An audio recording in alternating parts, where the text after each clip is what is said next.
So now we're going to take a look at the free modulators. Modulators allow us to modulate any parameter within the Dreadbox Typhon. To start with, what I've done is I've just created a sequence on a default patch, which is a length of one note, and opened up the filter and the amp time, so we get this. Just a single long note, pretty much. And then what I'm going to do is come out of the sequence and bring the cutoff down, and we're going to modulate this cutoff. It's had a bit of resonance in there so you can really hear that moving. Now I'm going to use that as an example, and what we're going to do is send modulation to this filter cutoff. So the first one we've got, a modulator one, is LFO, and you can see we've got M2, M3, and these can all be different. So like M2, we could change that to an envelope generator, and M3 could be sample and hold or a step sequencer, and they can be sent to different destinations, but we're going to keep it simple. First one, M1, LFO, I want to send that to the cutoff. So how do I do this? Well, basically I go to the destination there. So you can see I can scroll through these different destinations. Then once I've found the destination I want to go for, which is cutoff, I can then bring up the level, or I can decrease the level so it goes in the minus direction.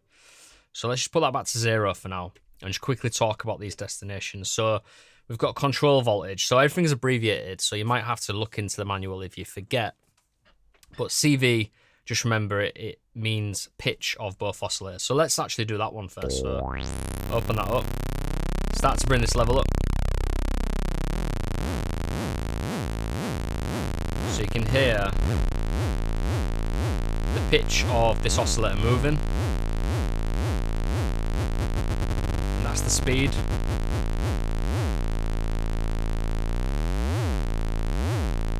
And we've also, actually, let me go into the sequence and just bring this octave up one. There we go.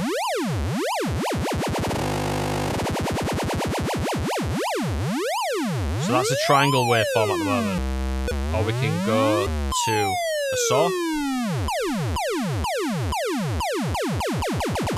Great for live when you're doing a build-up. You can turn the Typhon into an effects unit.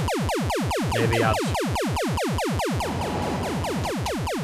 delay as well. Use that as like a crazy effect with the rate. And then we've also got pulse on and off, so lowest and maximum points. A pulse switch has got a side that's thinner and a side that's longer. A trapeze type of shape. And then we've got this one, which is pretty interesting. Kind of doing something weird. I really like that. Don't really know how to describe that one. I just like it because it's a bit odd. I tried working it out and deciphering it, but it actually sounds different every time. And then if we go to the right, we've also got fade as well. So if I turn it up 100 all the way, you'll just hear a plain note. But what that's doing is, because my note's triggering every time this light is lighting up, that's the re-trigger, the speed of it. So what it means is that it allows the note to play, and then it blends in, it fades in this effect. So you can hear it's just modulating the tail of the note. Turn it all the way down, we get the full LFO.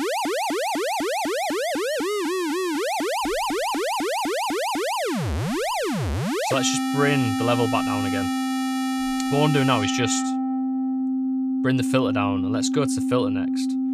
So actually, just while we're here, so CV means the pitch of both oscillators. CV1 is just the pitch of the first oscillator, and CV2 is just the pitch of the second oscillator. So you can modulate the pitches of the two oscillators independently from one another. And I found that there's a really cool trick with this. So if we're in FM and you have got to +2 on the second oscillator, but you want to go higher maybe, or you want to go even lower than 0, you can use some trickery with an envelope or an LFO, or a step sequencer that's just that one setting, and then maximum values. You can basically pitch CV2 up or down another extra 2 octaves. So you can go 2 octaves higher or 2 octaves lower than the maximum and lowest points on the tuning. Thought that was a really cool little trick that I found. We'll go into all that stuff more later on. Wave, so you can modulate the wave. In fact, I might as well show you what these sound like as we're going through. So there's the wave. Quite cool actually sometimes. You can like scan, get some movement going on the wave there. CB2, let's just go back to that. So yeah, you can hear I'm just modulating the second oscillator. Now the first oscillator is modulating independently from that one.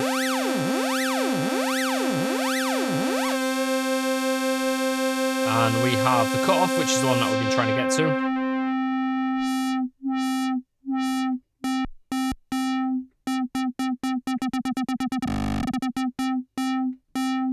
So yep, cutoff.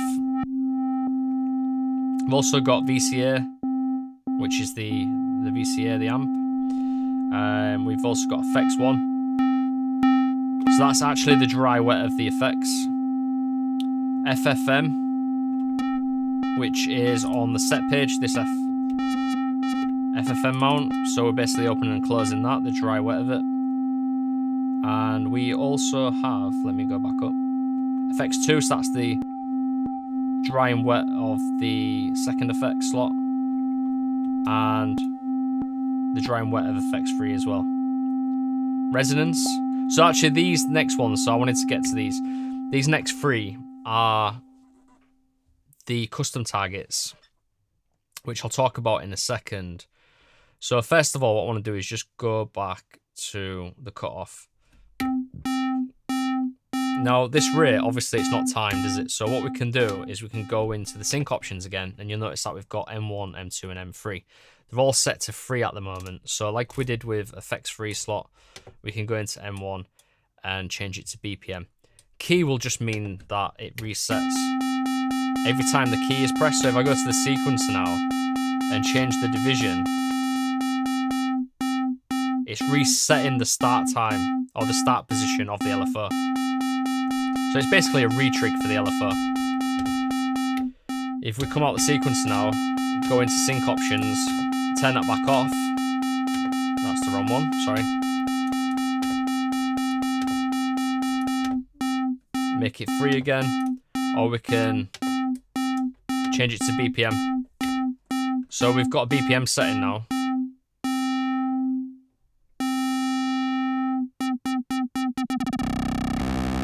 So that's in time with the BPM now, which is 120. The other option we've got is both of them together, so key and BPM. So obviously it's going to reset every time now. Every time a note is pressed, so if we go to the length, change it to 4, and then what I'm going to do now is I am going to go back to the steps, make the first 2 steps the same, and make it a tie.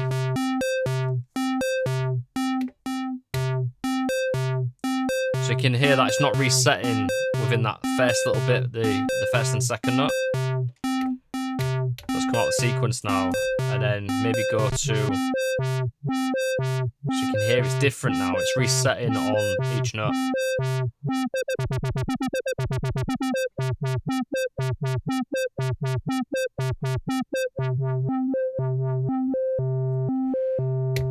So that is pretty much it for the LFO. Are you enjoying this Dreadbox Typhon tutorial? Well, if so, you can update your skills even further by joining the Dreadbox Typhon Mastery Course. The link is in the video description below, and once you join that, you'll get access to all of the modules. We'll be going through all of the parameters on the Typhon, all of the under-hood tricks and tips, how to connect the Typhon up with external devices and DAWs, and I'll also go through some preset builds from the ground up as well. Also, there is a Discord community, and once you join that, you can share your work on there, and we'll all be on there giving each other feedback and helping each other out. So hopefully I'll see you on the course, and I hope to see you in that Discord community as well. And then what I'm going to do now is go through the other ones, and then we'll talk about the custom targets as well. So to change the type of modulator, we hit this button here. And now it's turned it into an envelope generator. So this is closely tied with the notes that get played as well. So each time a note is struck, it triggers the envelope. Same as these envelopes, but we've got one on the modulator now that we're sending to the cutoff. So it's going to work exactly the same as this does at this point. So let's just hit play.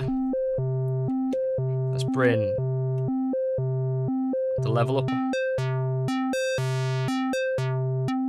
But the difference now is that we don't have to just send it to like the cutoff, we can send it to CV.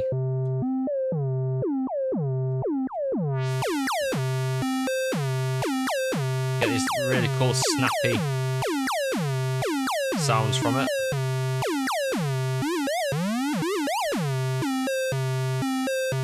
You can also use it like this as well, just to detune it a little bit at the start. I kind of like the wonkiness of that. That's something I often do as well. Maybe the waveform.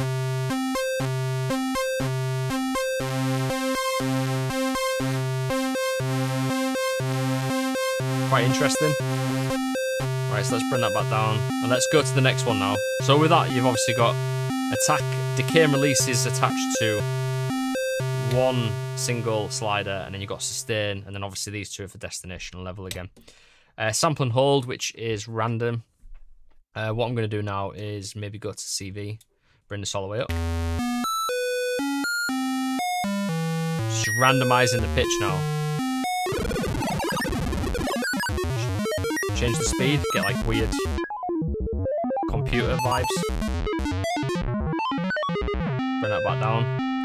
What's quite cool about that sometimes, if you just add a little bit to maybe one of the notes, sorry, one of the oscillators. Like this. Now you've got this really unstable analog synth now because one of the oscillators is constantly moving on and off, and it's never the same. So I love using sample and hold generators for stuff like that. Maybe even the cutoff as well, you just want to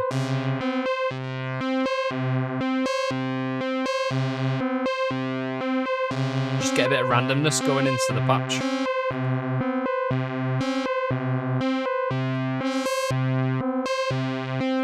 So yeah, you can do that kind of stuff with it. I really like using sample and hold. Let's just bring these back down again. And the next one's really cool. So we've got the sequencer. So as well as this sequencer for notes, you've actually got a step sequencer for modulation as well. And you can have 3 of them if you wanted to. And you've probably already seen, obviously, you can send these modulations to multiple destinations, which gets super intense. When you start to build up all of the 3 modulators and they're all getting routed to different places, it can get quite wacky and you can land on some really cool sweet spots as well. So with this, what we'll do is let's step sequence the filter, because that's obviously the easiest, the most obvious one. Let's bring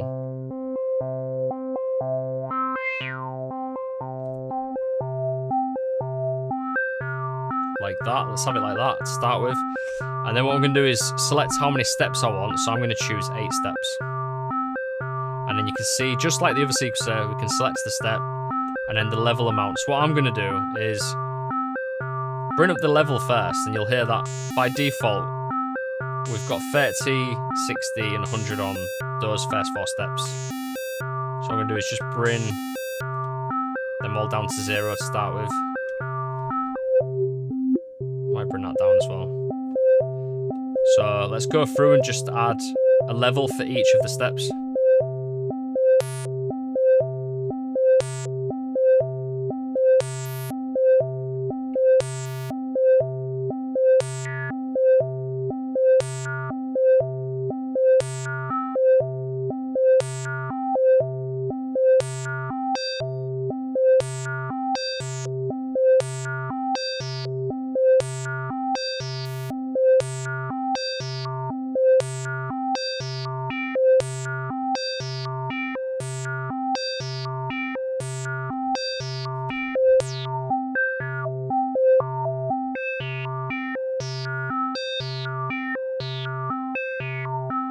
So we're step sequencing that filter cutoff now.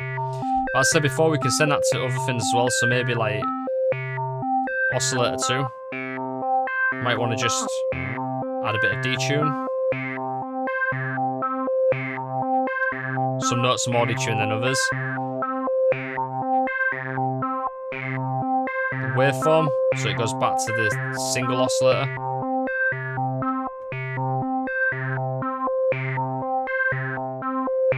What else have we got?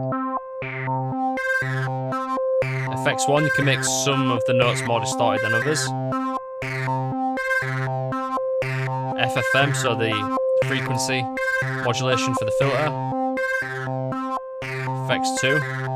Maybe we'll do FX3 actually, so that's cool. So some notes get more delay than others, but it's a dry wet, so it's not like it's sending it, it's like cutting it off as well. So that's really cool. Maybe more resonance for some.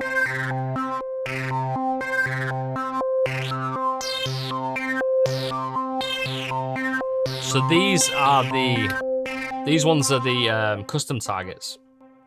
Now I'm going to go through the custom targets now and explain what they do. So I kind of don't want to get rid of that now because it sounds really cool. So what I might do is, in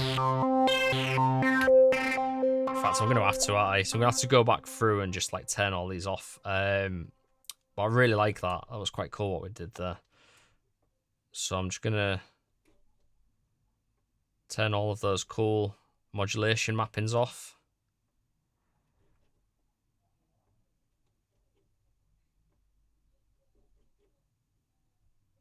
So it's really fun, and it just turns presets into really interesting sounds rather than just stagnant, boring sounds. So the modulation along with the effects as well gets you some really good patches.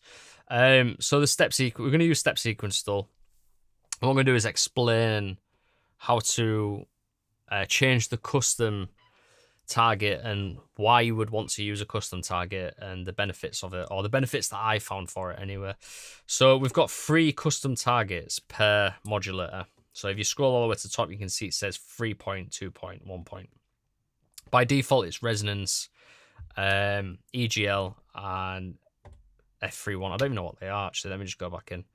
Hold that down. Oh yeah, so effects 3 parameter 1 for that one. And then I think EGL is EGL VCF. So yeah, it's the envelope level. It's this one here. Right, so let's go to modulator 1 and let's turn that right up. Actually, let's not turn that right up because it's just going to be really overpowering. So let's hold this button down and it'll take me to the selection for modulator 1 custom 1. That's the shortcut which I explained earlier. You can get there that way. But in here, you can see we've got 32 different options as opposed to 1, 2, 3, 4, 5, 6, 7, 8, 9, 10, 11. Oh yeah, 10. So we've got 10 slots there, 10 different destinations, which are the most common ones, so it's quite useful to have them there. But what the custom targets does is allows you to access more destinations that are not available straight away. So that's the first benefit. There's obviously some interesting ones in there like sequence division and tempo as well. And then you've got all of the effects parameters rather than just the mix amounts. And then you can also modulate the custom levels in each of the other modulators as well. So you can have modulators modulating each other, and that's where it gets ridiculous. And yeah, then we've got all these other things in there as well, which wasn't available. But let's keep it simple for now. So let's go for the cutoff again. So with the level of that M1 custom destination set to 0, I could then potentially use an external MIDI controller to open that up, because these are custom targets and these are available in all of these. The main ones that I use are Mod Wheel and Aftertouch, and then on a controller like the PC4, I will set maybe like 2 controllers to be Mod Wheel and Aftertouch for the Typhon, or I'll use the Digitact. And then what I can do is I can go into Mod Wheel, and with the Mod Wheel, you know, I could open up all of these 40 different options here. If I wanted to, I could actually modulate all 40 different options with one control. But what I'm looking for is the M1 custom levels, or the M2 or M3.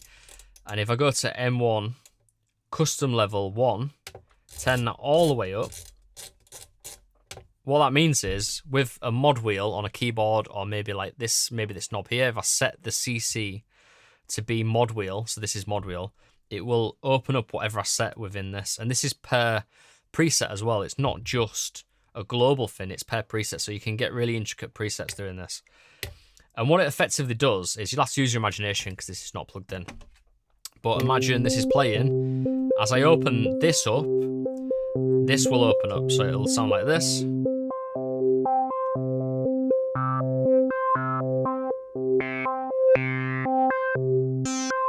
So you get the idea. And don't forget, we've got